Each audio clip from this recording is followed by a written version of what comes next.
হাগ্ৰামা মহিলাৰ ডাঙৰীয়াক দেবাৰগাঁৱত হাৰাবলৈ গৈ আছো সো তেখেতক দেবাৰগাঁৱত হাৰাবলৈ যেতিয়া আমি গৈ আছো তেতিয়া আমিও তেখেতৰ মুখত চোৱা নাই আমি ৰাইজৰ মুখত চাইছো তাত বড়ো আছে তাত মাইনৰিটি বেছি নাই তাত বঙালী জনসাধাৰণ আছে তাত গুৰ্খা আছে তাত কোচ ৰাজবংশী আছে নাথ যোগী আছে আদিবাসী আছে সান্থালী আছে সকলোকে চাইহে আমি কৈছো যে এইবাৰ হাগ্ৰামা মহিলাৰ ডাঙৰীয়া দেবাৰগাঁও সমষ্টিটো হাৰি আছে আৰু 14 চিৰাংটোতো আমাৰে সিট ইয়াতো কোনো কাৰণত জিকিব নোৱাৰে এটো ৰুদ্ৰতাৰ বৈঠক নহয় আমাৰ প্ৰাইমাৰী আৰু ভিচিডিসিৰ লগত এটা ৰিভিউ এটা কৰিলো যে কোনটো প্ৰাইমাৰীত কিমান বুথ কমিটি আছে আৰু কোনটো বুথ কমিটিয়ে ভাল আৰু বেয়া কাম কৰি আছে এটো মই ৰিভিউ কৰিলো আৰু এটা সুন্দৰ এটা ৰিপৰ্ট আমি পাবলৈ সক্ষম হৈছো যে আজিৰ ৰিপৰ্ট মতে আমাৰ মছলপুৰ সমষ্টি আমাৰ সেকেন্ডত যোনে থাকিব ই কমসে কম 15,000 মান তলত সেকেন্ড জনে থাকিব 15,000 বা ইয়াতকে বেছি ব্যৱধানত আমাৰ মছলপুৰ সমষ্টি জিকিবলৈ গৈ আছে আৰু 40টা সমষ্টিত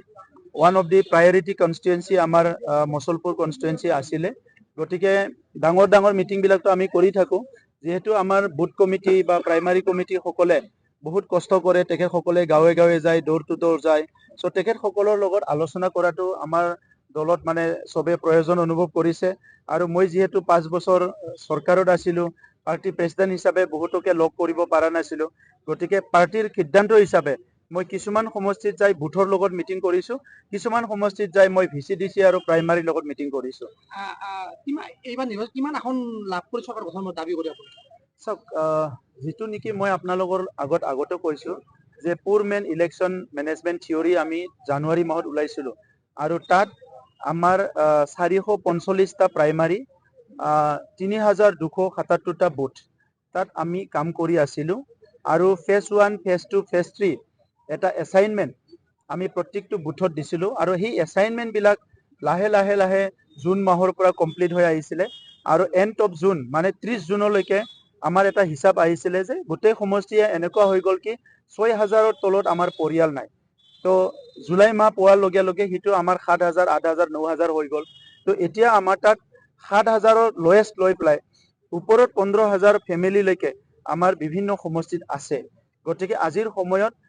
মই নাম্বাৰটো আপোনালোকক নকম কোনোবা ভয় কৰিব পাৰে কিন্তু একক সংখ্যা গৰিষ্ঠ লৈ প্লাই যে সৰকাৰ গঠন কৰি আছে ইয়াত একো ডাউট নাই হাগ্ৰামা মহিলা দুটাকৈ সমষ্টিত খেলিছে মই মোৰ তৰফৰ পৰা অভিনন্দন জনাইছো হাগ্ৰামা মহিলা ডাঙৰীয়া কিন্তু হাগ্ৰামাই কৈছে আসনৰ কথা নকয় আপুনি ভয় খাব আপুনি কলে বেলেগে ভয় খাব কি আছে নহয় মই গণতান্ত্ৰিক চিন্তাৰ মানুহ যেতিয়ালৈকে বেলটত যায় ৰাইজে ভোট নেদিয়ে তাৰ আগতে যদি আমি 10খন 20খন 30খন কৈ থাকো তো অলপমান ডেমোক্ৰেটিক্যালি অলপমান পাব্লিকক মিসলিড কৰা হয় আমি কি কাম কৰিছো কি কাম কৰিম কিয় আমাক ভোট দিব লাগে নালাগে এই কথাবিলাক আমি ৰাইজক ক'ব লাগে কিন্তু কিছুমান কথা ক'ব নালাগে যেটো নেকি ৰাইজক অলপমান মিসলিড কৰা হয় আজি বহুত আছে ৰাতি 12টা লৈকে হাগ্ৰামা মহিলাৰ উৰাজাহাজ আপুনি আজি উৰাজাহাজত উঠিব আজিৰ পৰা আৰম্ভ নেকি আৰম্ভ নহয় যেতিয়া যেতিয়া প্ৰয়োজন হয় তেতিয়া উঠিম নহলে আমাৰ দলীয় আমাৰ এমপি আছে আমাৰ মন্ত্ৰী আছে সকলো ইউজ কৰিব মই অকলে কৰিম বুলি কথা নাই আজি প্ৰগ্ৰাম হিচাপে মোৰ তাত পৰিছে সো মই আজি আহিছো নিৰ্বাচন উৰাজাহাজৰ নামত কিমান খৰচ কৰিব আপোনালোকে সব 20-22 দিনত বহুত বেছি পইচা নাযায় যিখিনি 20-22 দিনত হয় সেইখিনিয়ে যাব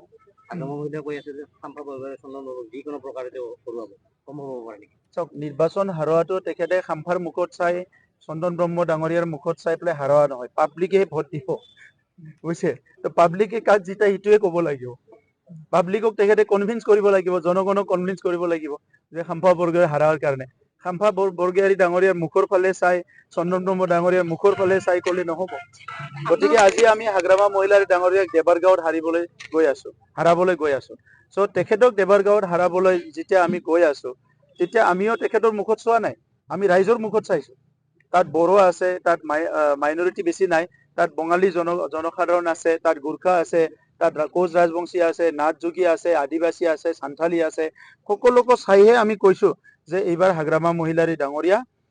দেবাৰগাঁও সমষ্টিটো হাৰি আছে আৰু 14 চিৰাংটোতো আমাৰে সিট ইয়াতো কোনো কাৰণত জিকিব নোৱাৰে দুটা সমষ্টিত হাগ্ৰামা হাৰিব এনেকুৱাটো লাগে আজি তাৰিখত সাধাৰণ মহিলাই যিটো পত্নীৰ নামত কেইবাটাও একাউণ্টত টকাৰ চাওক মোৰ ৰাজনীতি কাম কৰাৰ এই ক্ষেত্ৰখনত মই কাৰোবাৰ পত্নীক লাগি যাব নিবিচাৰো ইভেন হাগ্ৰামা মহিলাৰ ডাঙৰীয়াৰ সম্পত্তিৰ তালিকা মোক সদায় সুধি আছে মই এইটো চোৱাই নাই মই ৰাতিপুৱা উঠি অলপমান নেশ্যনেল নিউজ বিলাক চাওঁ ক'ত কি হৈছে ক'ত কি হোৱা নাই অলপ সময় পালে অলপমান ইণ্টাৰনেশ্যনেল নিউজো চাওঁ গুগলত আৰু তাত বাহিৰে অসমৰ বা বিটিচিৰ কথাখিনি অলপ খবৰ লওঁ আৰু নিজৰ কামখিনি মই ঠিক কৰো আমাৰ দলীয় কাম বাকী হাগ্ৰামা মহিলাৰ ডাঙৰীয়া কি খাইছে কি পিন্ধিছে কি সম্পত্তি তেখেতৰ বৌৰ কি আছে নাই এইবিলাক মোৰ কাৰণে ৰাজনীতিত কোনো দৰকাৰ বিষয় নহয় কিন্তু বৃহৎ পাৰ্থক্য কিন্তু নমিনেশ্যন যিটো সম্পত্তি দাখিল কৰিছে আপুনিও কৰিছে হাগ্ৰামাও কৰিছে কিন্তু পাৰ্থক্য কিন্তু বহুত কাৰ পাৰ্থক্য আছে আপোনাৰ কম সম্পত্তি কিন্তু হাগ্ৰামাৰ বহুত সম্পত্তি হৈছে চাওক মই ইফালে গুৰুত্বই দিয়া নাই যে 30 বছৰ সমাজৰ বিভিন্ন কামত মই আন্দোলনত বা বিভিন্ন কামত ব্যস্ত আছিলো আৰু এনেও মোৰ এটা প্ৰিন্সিপাল আছে যিমানে যি সম্পত্তি নকৰো কিয় যাবৰ সময়ত 3 ফুট বাই 6 ফুটে লাগে আমাক খুবৰ কাৰণে জাগা তো ইমান আৰু আলহী খাবলৈ আহিছো পৃথিৱীখনত ইয়াত আৰু হিংসা ভাল বেয়া পইচা ঘটা কিবা ঘটা এইবিলাকত কিয় যাব লাগে আজি তেখেতসকলে বুজি পোৱা নাই লাইফ ফিলচফিটো যোনে বুজি পোৱা নাই সি গণ্ডগোল বিলাক লগাইছে পৃথিৱীত যোনে লাইফৰ ফিলচফিটো বুজি পাইছে তাৰ কাৰণে একো গণ্ডগোল নহয় মোৰ কাৰণে একো গণ্ডগোল নহয় কাৰণ মই গোটেই কথা জানো ৰাজনীতিত কাম কৰাটো এটা পাব্লিকে ৰাইজে জনগণে আমাক এটা সুযোগ দিছে অলপ কম সময়ৰ কাৰণে চ' অলপ কম সময়ৰ কাৰণে আমাক সুযোগ দিছে এইটো 5 বছৰ হ'ব পাৰে এইটো 20 বছৰ হ'ব পাৰে 10 বছৰ হ'ব পাৰে এইটো ডিপেণ্ড আপন চ' এইখিনি সময়ত যে আমি যিমান পাৰো ইমান পাব্লিকক সেৱা কৰিব লাগে জনগণক সেৱা কৰিব লাগে বদলেন অঞ্চলৰ ৰাইজে প্ৰায় 50 বছৰ যিটো উন্নয়ন দেশৰ বেলেগ প্ৰান্তত হৈ আছিলে এই প্ৰান্তত তেনেকৈ উন্নয়ন হোৱা নাছিলে গতিকে আজি এই প্ৰান্ততো আমি উন্নয়নটো আনিব লাগিব এই প্ৰান্ততো শান্তি আনিব লাগিব এই প্ৰান্ততো জাতি জনগোষ্ঠীৰ মাজৰ সম্বন্ধটো আনিব লাগিব আমাৰ ৰাষ্ট্ৰীয় পিতাই যিটো কথা কৈ গৈছে আমাৰ দেশৰ সংবিধানে যিটো কৈছে এই কথাবিলাক আজি আমাৰ বদলেন অঞ্চলতো এই 5টা ডিষ্ট্ৰিক্টতো সবে ৰিয়েলাইজ কৰিব লাগিব ইয়াত আৰু কোনোবা খাৱা পিন্ধা উৰা পইচা এইবিলাক কথা পাতি থাকিলে নহ'ব কিন্তু ৰাজনীতিক যিসকলে কাম কৰিব আহিছে মোৰ এটাই অনুৰোধ যে পাব্লিক মানিটো তেখেতসকলে সঞ্চয় কৰিব নালাগে সেইটো পাব্লিকৰ মানি পাব্লিকক এইটো দিব লাগে আহিব যিহেতু দলটো ৰাষ্ট্ৰীয় দল গৌৰৱ গগৈ আহিব তৃণমূল কংগ্ৰেছৰো বহুত কেণ্ডিডেট দেখিছে কি ঠিক দিদিও আহিব পাৰে চ' চবৰো মানে নিজৰ নিজৰ ডিউটি তেখেতসকলৰ নিজৰ নিজৰ অধিকাৰ এইটো সাব্যস্ত কৰিব গৰ্জন মুছাহাৰী ডাঙৰীয়া আগতে আমাৰ লগতে কাম কৰি আছিলে মাজতে অলপ তেখেতে ইফাল সিফাল হ'ল এতিয়া যোৱাকালি জইনে কৰিলে তেখেতে আমাৰ দলত আমাৰ বিধায়ক ডাঙৰীয়া লৰেন্স ইছলাৰী আৰু প্ৰাক্তন ইএম আমাৰ ৰঞ্জিত বসুমতাৰী তেখেতৰ লগত কথা পাতি যোৱাকালি জইন হৈছে এনডিএ হিচাপত আপোনালোকৰ বিজেপিৰ লগত যে মিত্ৰতা এনডিএৰ লগত কি মিত্ৰতা হৈ আছে বিজেপিৰ লগত এনডিএ হিচাপত সেইটো কৰবাত বিঘ্নিত হৈছে চাওক দিল্লী দিছপুৰত এতিয়ালৈকে আমাৰ এলায়েন্স চলি আছে কাউন্সিলত অলপ নীতিটো বেলেগ আমাৰ কাউন্সিলটোৱে বেষ্ট এতিয়া বিজেপি হিচাপে বা এনডিএৰ বাকী পাৰ্টি এজিপি হিচাপে তেখেতসকলে সমগ্ৰ অসমত ৰাজনীতি কৰিব এনডিএ সমগ্ৰ ভাৰতত কাম কৰিব আমিতো বিটিচিৰ 5খন জিলাৰহে কৰিম গতিকে 5খন জিলাৰ 26টা জনগোষ্ঠী 35 লাখ জনগণৰ বৰ্তমান ভৱিষ্যত শিক্ষা দীক্ষা সামাজিক ন্যায় অৰ্থনীতি উন্নয়ন এইবিলাক লৈ পেলাই ইউপিপিএল জন্ম পাইছে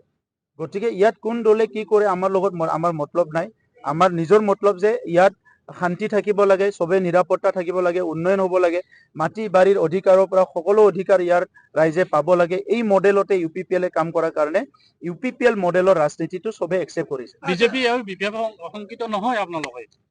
কাকো লৈ শংকিত নহয় শংকিত হৈ কি কৰিব ইয়াতে থাকিব লাগিব ইয়াতে কাম কৰিব লাগিব শংকিত হলিও কৰিব লাগিব নকলিও কৰিব গতিকে শংকিত হোৱাৰ কি দৰকাৰ আছে ৰাজনীতিহে আগত বন্দুক বাৰুতৰ মাজেদি ওলাই আহিলো আজত মাৰামাৰীৰ আগেদি ওলাই আহিলো আগতো মিটিঙে কৰিব পৰা নাছিলে খেদি ফুৰা আছিলে মটৰচাইকেল লৈ ব্লেংক ফায়াৰ কৰা আছিলে গতিকে ইয়াতে আৰু কিয় শংকিত কৰিব লাগে যোনে বেছিকে ৰাইজক মানে কনভিন্স কৰিব পাৰিব যোনে বেছি ভাল কথা ক'ব পাৰিব যাৰ কথাটো ৰাইজে ভাল পাব সিয়ে ভোট পাব ভোটাৰক আকৰ্ষণ কৰাৰ বাবে হলে উৰা জাহাজত নিৰ্বাচন চলিব নেকি আপোনালোক উঠিব চাওক